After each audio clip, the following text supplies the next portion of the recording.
لقد كان لكم في رسول الله أسوة حسنة لمن كان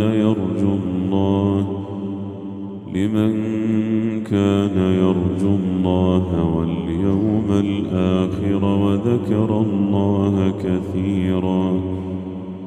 ولما رأى المؤمنون الأحزاب قالوا هذا ما وعدنا الله ورسوله وصدق الله ورسوله وما زادهم إلا إيمانا وتسليما. من المؤمنين رجال صدقوا ما عاهدوا الله عليه فمنهم من قضى نحبه ومنهم من ينتظر وما بدلوا